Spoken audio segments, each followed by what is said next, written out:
I'm a bodyguard for a mob boss. When the boss's son came back from overseas, he just stared at me. The boss asked, "You two know each other?" "Not really," I said. That night, Frank found me, pressing me against a wall for a kiss, lifting my shirt. "Not really? Come on, Ian. I know every inch of your body." I had a cigarette dangling from my lips, eyes half closed as I leaned against the wall and let him press into me. 5 years. He'd gotten taller, broader. The little bastard's hand was on my waist, but it didn't stop there. Kept creeping lower. Any lower and we'd have a problem. I narrowed my eyes, grabbing his hand.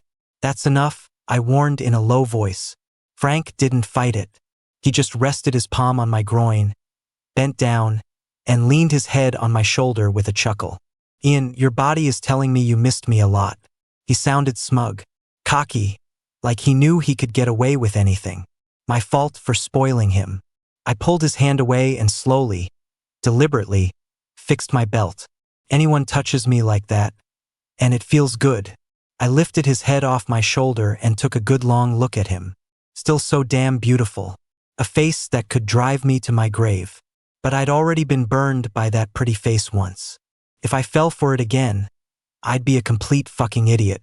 Once bitten, twice shy. And Frank was the snake. The year I met Frank, he was just 18. All crisp white shirts and a blue school uniform, looking so clean cut. He played drums in a bar band. Amidst all the flashy pretty boys, he was the one who stood out. That mix of innocent and wild was dangerously seductive. I'd just gotten out of prison and was working security at the bar. I broke up 7 fights in one night, and every single one was over Frank. The kid would toss a ring or a bracelet into the crowd and a brawl would break out. Later on, because he was a little shit who loved starting fires but never stuck around to put them out, he got cornered by a couple of drunks on his way home. I just happened to be cutting through the same alley and saved his ass. The kid's collar was ripped and he had a red handprint on his cheek. He just leaned against the wall, watching me fight for him, cheering me on.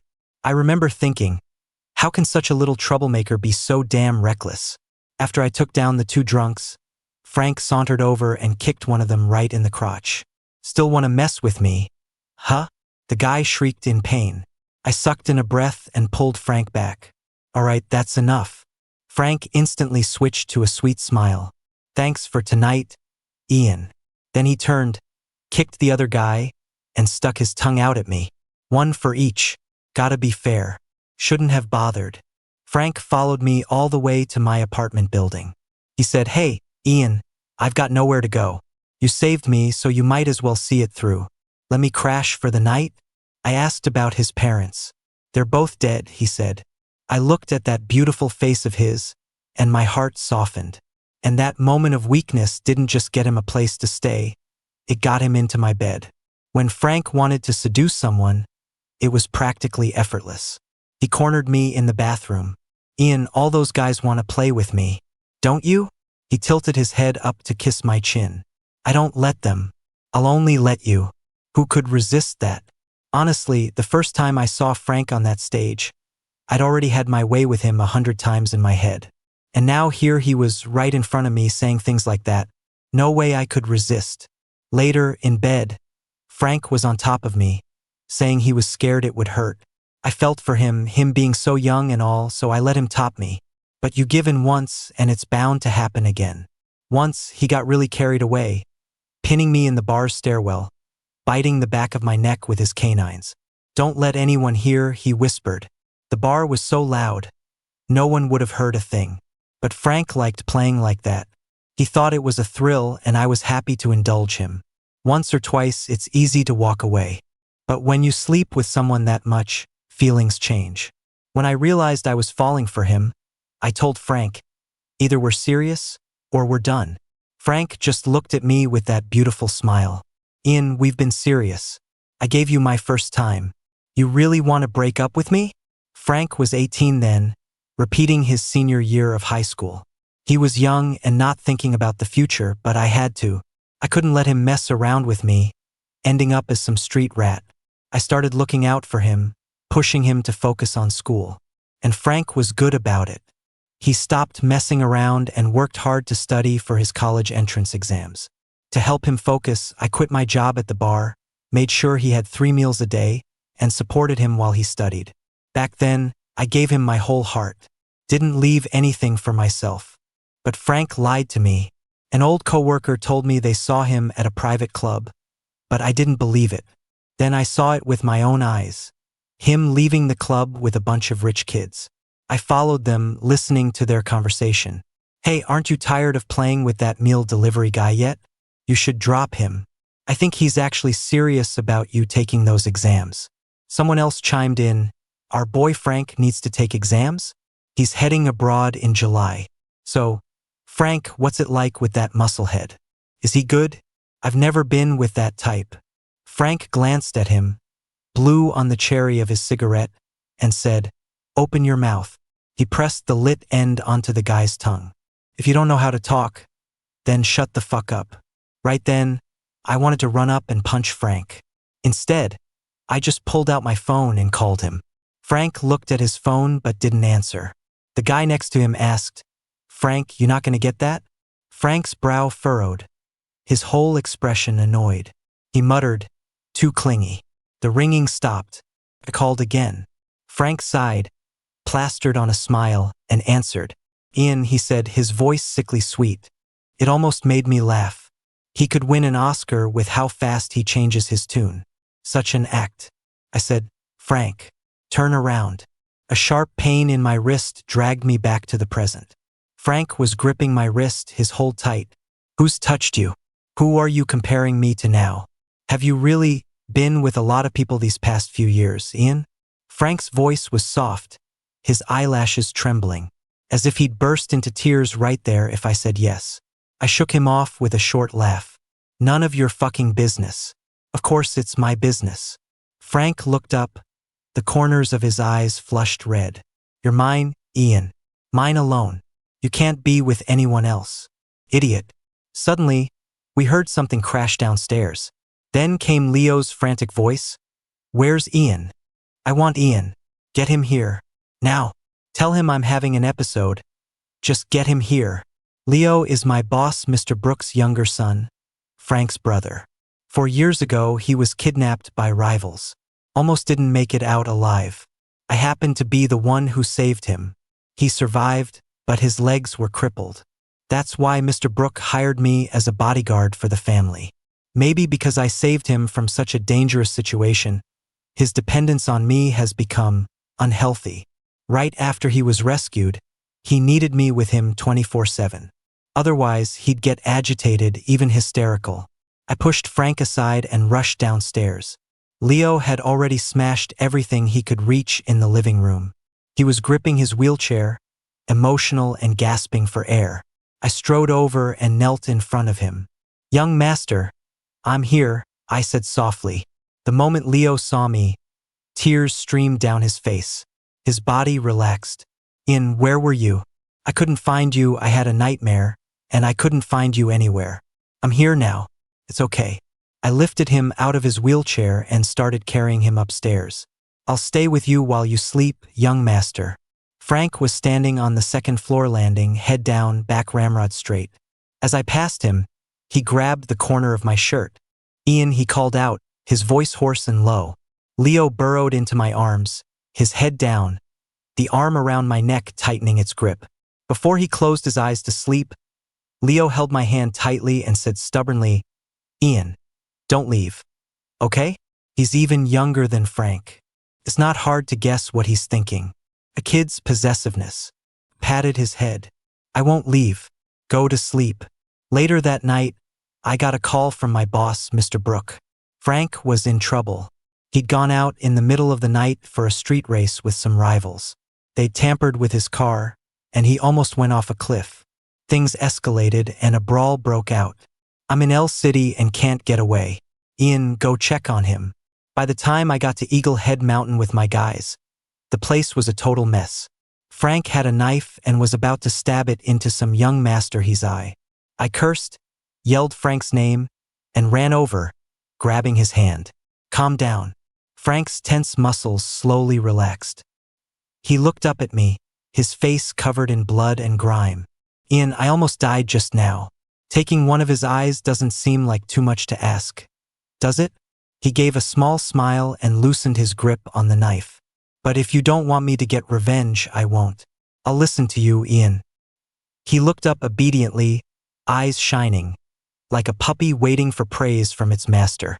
You always liked it best when I listened to you. He wanted me to dominate him, ravage him, possess him. But it was all an act. My throat tightened. I looked away, took his knife and pulled him up, pushing him behind me. I scanned the area, found a steel pipe, and right before the guy he could get up, I swung it hard at the back of his knees. Revenge still needs to be taken. It just couldn't be Frank who did it. I was hired by the Brooke family to do their dirty work. I tossed a business card onto the wailing young master. Call this number. The Brooke family will cover your medical bills. Get yourself fixed up proper. Don't want you ending up a cripple. I dropped the pipe and dragged Frank away. The second we were in the car, Frank pushed me down into the driver's seat. He pounced on me like a dog, his kisses rough and biting. His hands were all over me, desperate, wrinkling my clothes. I struggled a bit, which seemed to provoke him. He clamped down on my arms, his grip immense. He wouldn't let me resist. There's a difference between a teenager and a young man. 5 years ago, it wasn't this easy for Frank to pin me down. Now, we were evenly matched. He kissed me all over, muttering nonsense. I knew it. I knew you wouldn't abandon me, Ian. You still love me. You're mine.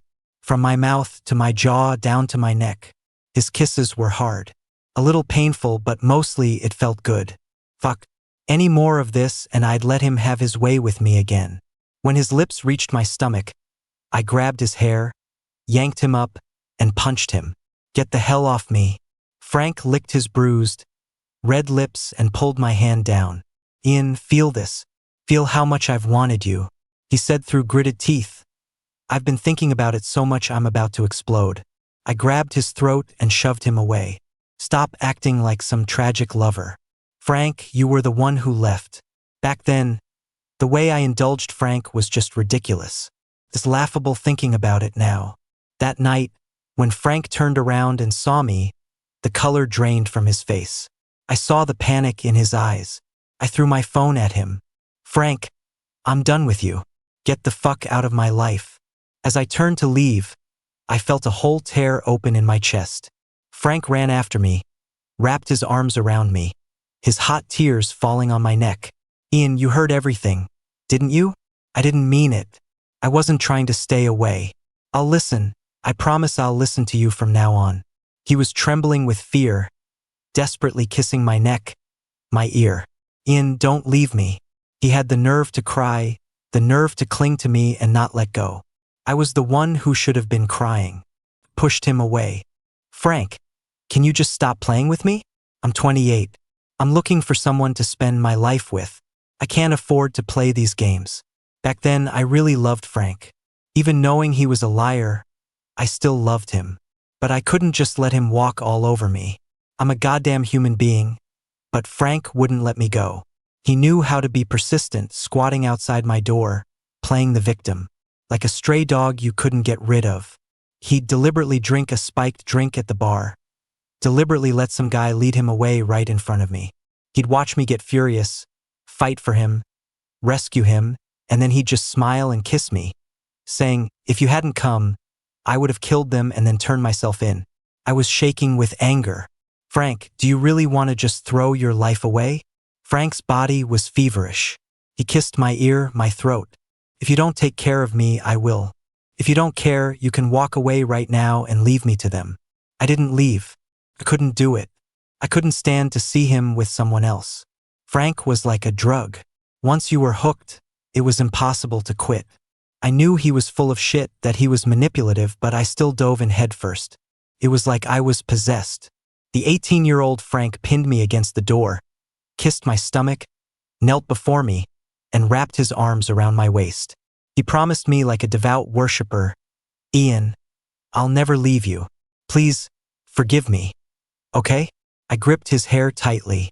I thought, screw it. Couldn't let him go. I hastily stitched up the wound in my heart and told myself, one more time. Just trust him one more time. And then, Just when I was most addicted, Frank left. Without a word. He just vanished. No explanation, no goodbye. Nothing. All those vows he made were just bullshit. He'll never change. Not in this lifetime. It wasn't on purpose. Back then, Frank tried to explain, his voice urgent. It didn't matter anymore. When I wanted an explanation, he didn't give me one. Now, I didn't want to hear it. I straightened my clothes. I just want to know one thing. Before you agreed to that race, did you know the car had been tampered with? Frank laughed and admitted it freely. Yeah. He knew there was a problem and got in anyway, gambling with his own life, using himself as bait to lure me out. Frank was an expert at these kinds of games. He loved standing on the edge of a cliff, watching me worry about him, watching me fight for him. I'd be worried sick, and he'd be off to the side, smug as hell. It must feel pretty damn good to just snap his fingers and play with my emotions, watching me run around in circles for him like a dog. It's seriously fucked up. It's been 5 years, and you're still pulling the same stunts. Don't you ever get tired of it? Frank, what are you trying to prove? That I still have feelings for you? I turned my head to look at him. I'll be honest. If it wasn't a direct order from Mr. Brooke, I wouldn't have even bothered to show up tonight. Frank, you stopped being important a long time ago. If you want to die, go die somewhere else. Don't get your blood on me. The smile on Frank's face slowly faded.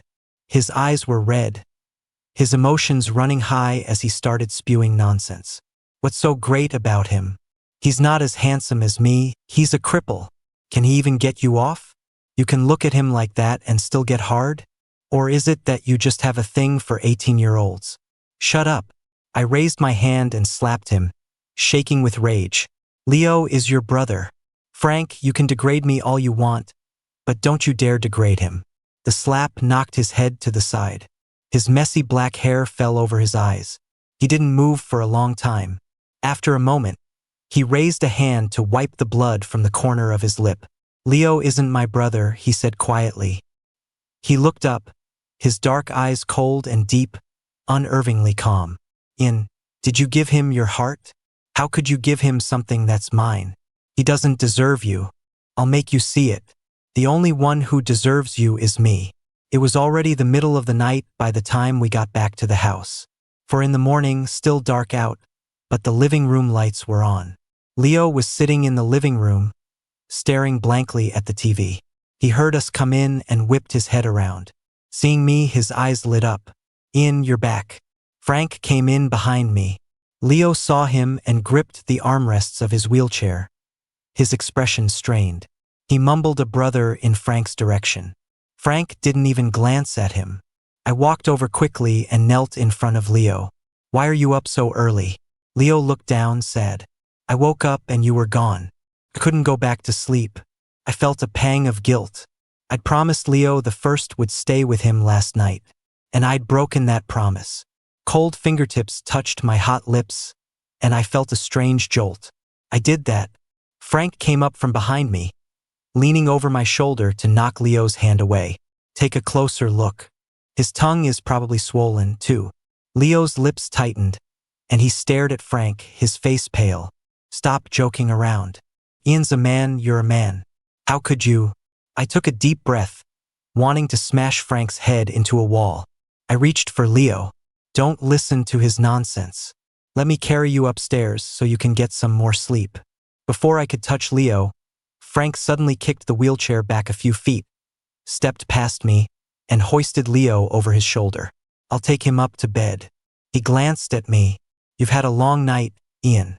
You should get some rest. Leo struggled but couldn't get free, calling out to me for help. Ian. I didn't move. I let Frank carry him away. Leo couldn't keep depending on me like this. At the end of the day, I was an outsider. Mr. Brooke had hinted at it before. Ian, you can't be with Leo forever. There are some things he has to overcome on his own. For the past year, I'd been deliberately distancing myself from Leo. Last night was just because he'd gotten so worked up. After Mr. Brooke returned to H-City, he slowly started handing over some power to Frank. He told me, Ian, Frank is too extreme. I trust you to watch over him for me. Frank wasn't extreme, he was reckless with his own life. Too ruthless, too absolute. It made him enemies. Even though the Brooke family was a legitimate business now, most of the people in their circle were from a gangster background. When pushed, knives and guns were bound to come out. There were a few times Frank was targeted for revenge, each a brush with death. The worst was when he got stabbed in the stomach and had to spend 3 months in the hospital. I smoked half a pack of cigarettes outside before going back in to see him. "I'm begging you," I said, "value your life a little more." Frank looked pale and sick, but he still tried to flirt. "Give me a kiss, Ian, and I'll be careful. Kiss me and I'll study hard. Kiss me and I'll stay out of the bars. Kiss me and I won't leave." It was all fucking lies. I looked down at him. "Frank, don't be a dick." The 6 months I spent following Frank felt longer than 3 years.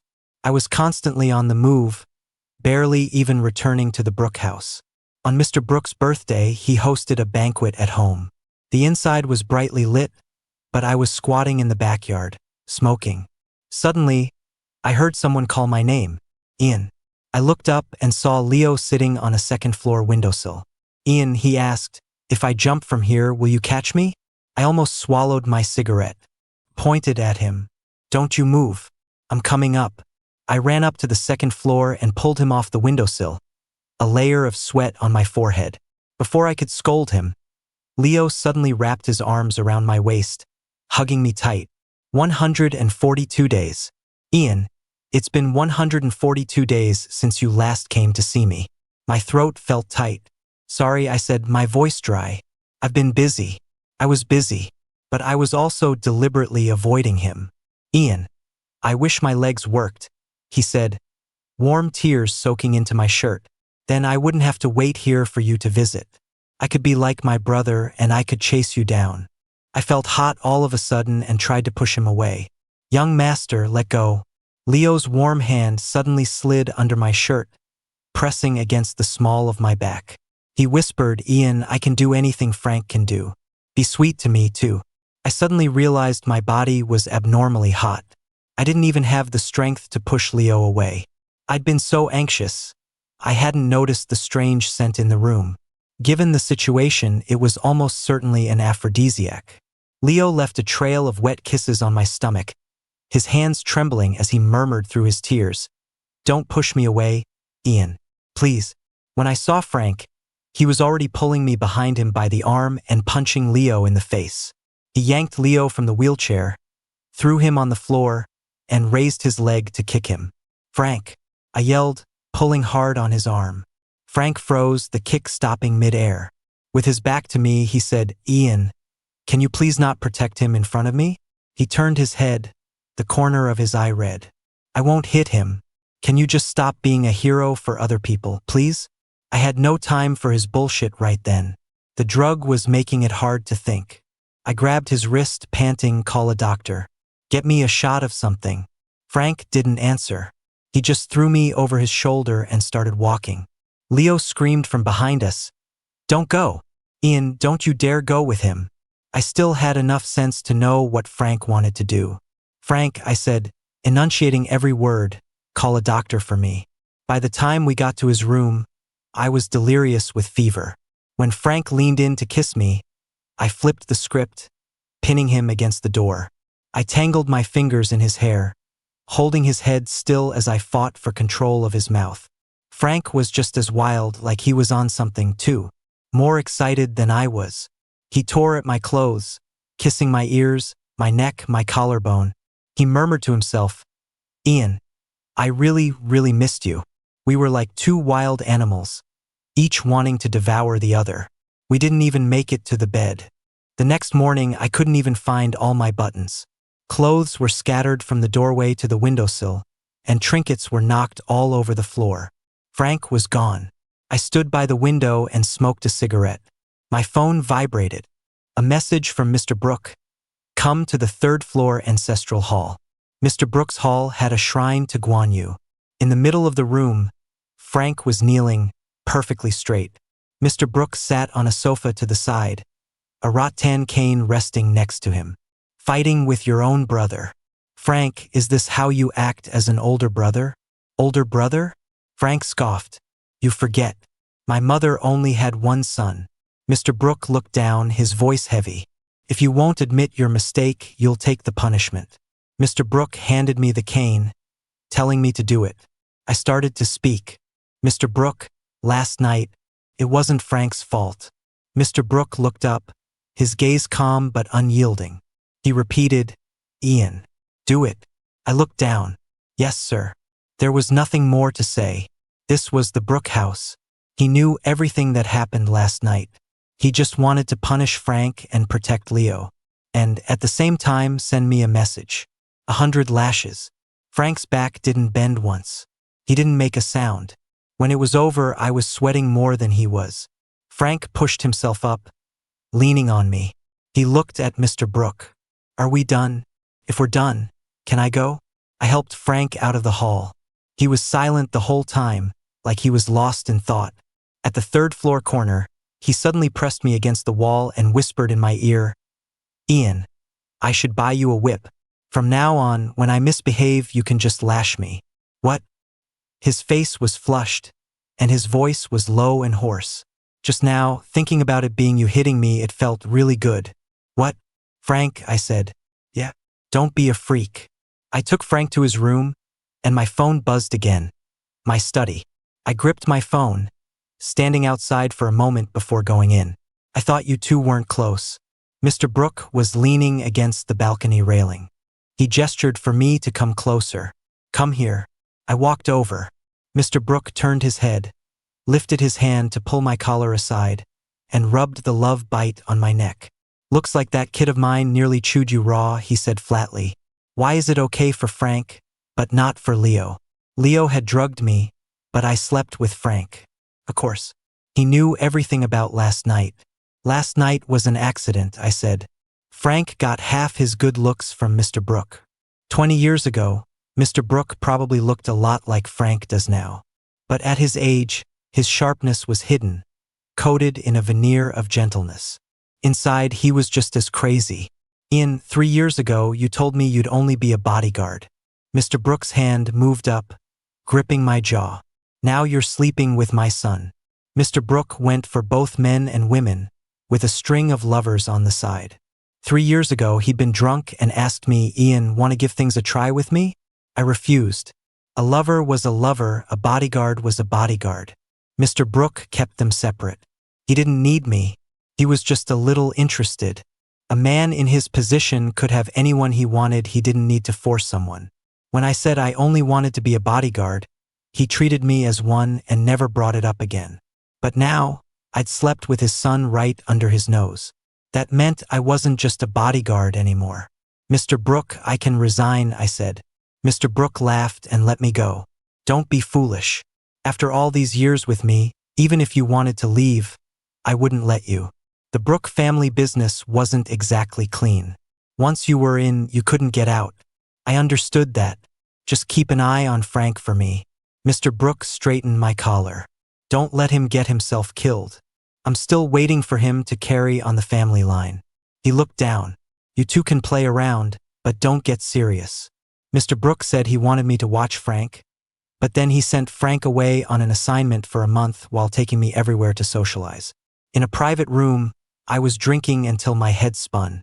Mr. Brooke patted the leg of the young man next to him and nodded in my direction. The boy glanced at me, then walked over. Sir, would you like some water?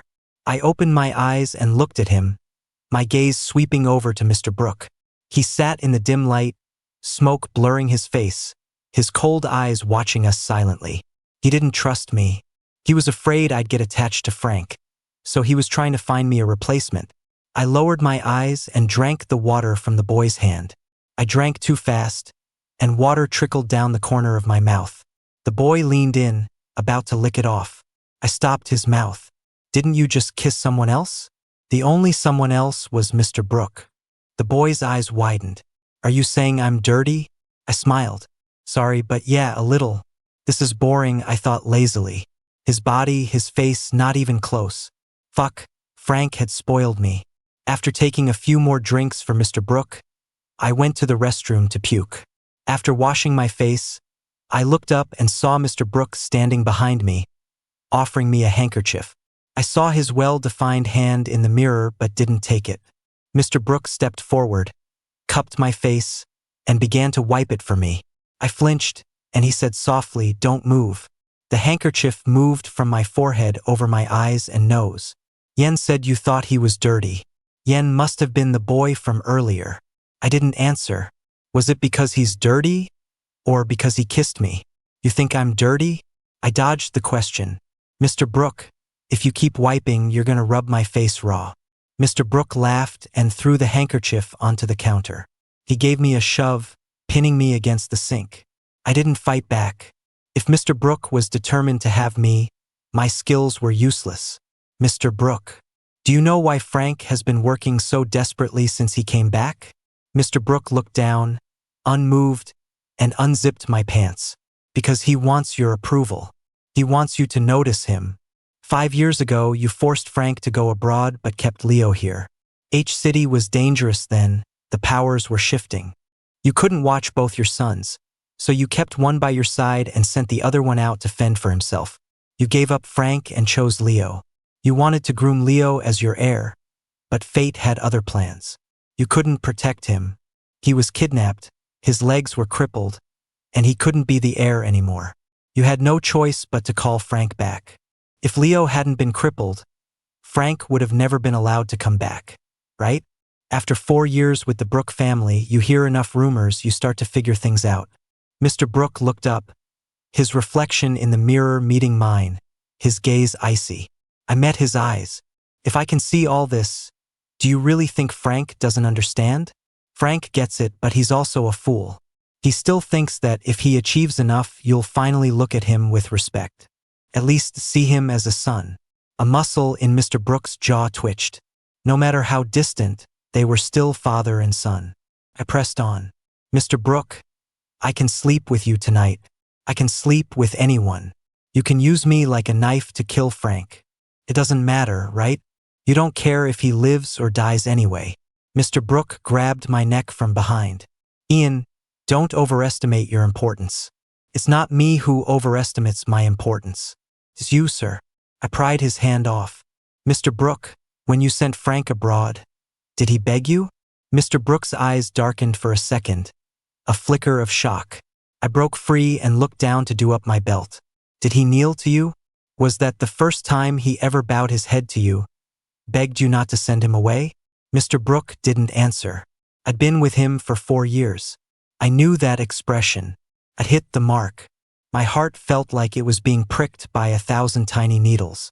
Not sharp, just an annoying, persistent ache. I took a deep breath, pushed Mr. Brooke away, and couldn't resist twisting the knife. "No wonder the first time Frank met me, he said his parents were dead. With a father like you, what's the difference?" I pissed Mr. Brooke off. He sent me away on business, and I spent 3 months flying all over the country. When I got back to H-City, I was a shade darker. As soon as I landed, I got a message from Mr. Brooke. "Sky Garden, room 601. Pick up Frank." The private room was a wreck. No one even noticed when I pushed the door open. Took me a minute to find Frank. He was slumped on a sofa, a liquor bottle in his hand, with 2 young guys on either side of him, feeding him drinks from a glass. They poured, he drank. After they'd plied him with enough alcohol, one of the guys started unbuttoning his shirt, leaning in like he was going to kiss him. Frank just leaned back, not moving. I loosened my tie and strode over. The guy was pressed right up against Frank, cupping his face and cooing, "Yes, I'm your Ian. I'm right here. Do you want me, Mr. Brooke?" I almost laughed. If you're his Ian, then who the hell am I? While the kid was still stunned, I pushed him aside and knelt on the edge of the sofa. One hand braced on the backrest and patted Frank's cheek. "Mr. Brooke sent me to get you. Are you coming with me?" Frank's eyes roamed over my face. He reached out and touched my cheek, murmuring softly, "Ian, why did you leave me?"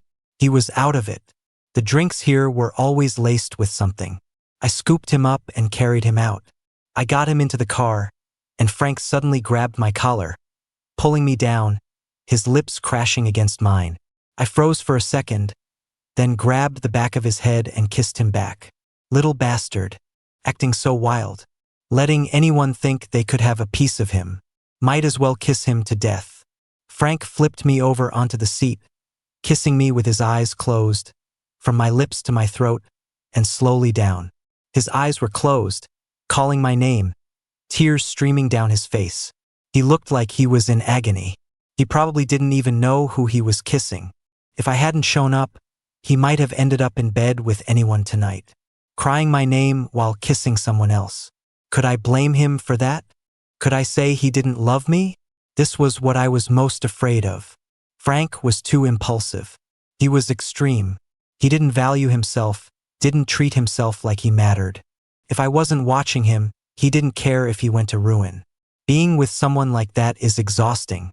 I would constantly be on edge, afraid that if I looked away for 1 second, he'd get into trouble. Frank would never change. It was late, so I didn't take Frank home. I got a room at a hotel for the night. The next morning, I woke up early. Frank was still asleep after I'd washed up, so I was planning to leave. As I reached for my phone on the bedside table, a hand shot out, grabbed my wrist, and pulled me onto the bed. A hot body pressed against me. Frank held me down, burying his head in my neck. I froze. Why was Frank asking that? Before I could open my mouth, Frank bit my neck, and I sucked in a sharp breath. Ian, say no. Lie to me, I don't care.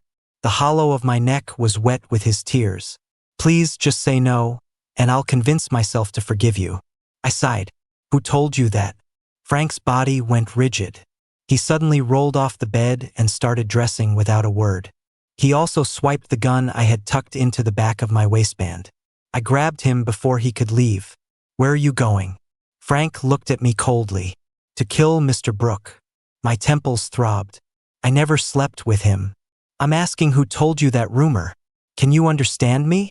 Frank's eyes immediately turned red. Stop lying. He pulled a photo from his pocket and threw it at me. It was a picture of me and Mr. Brooke in the club's restroom. Mr. Brooke was pinning me down, unbuckling my belt. It looked exactly like we were getting it on.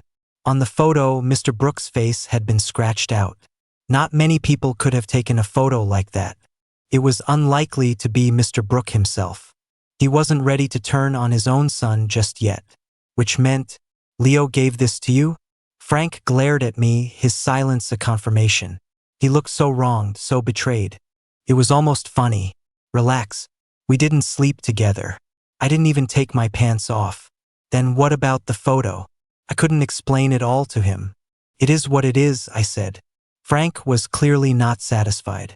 His eyes widened, tears spilling out. Ian, you're such a player.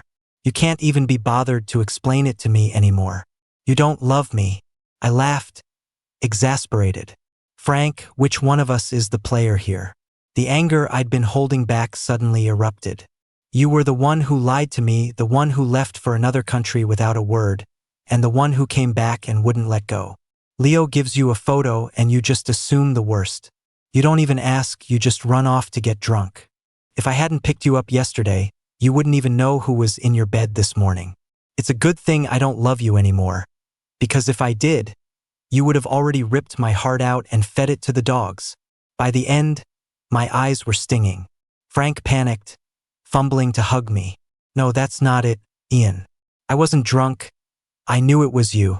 I saw you the second you walked in last night. I was faking it. I wanted to make you jealous. Don't be mad. I'm yours. I would never let anyone else into my bed. I'm not an idiot. I know who I'm kissing. If I dared to sleep with someone else, you would have already been long gone. Fuck. Now I was even angrier. I punched Frank, knocked him to the ground and kicked him for good measure. Was it fun, you fucking idiot? After finishing my business, I went back to the Brooke house to report to Mr. Brooke. In the study, he leaned back in his chair. Ian, go handle the project in L City. Thank you, sir, I said. I accepted. As I was leaving, I passed the garden. Leo was sitting on the second-floor windowsill, calling out to me timidly, Ian.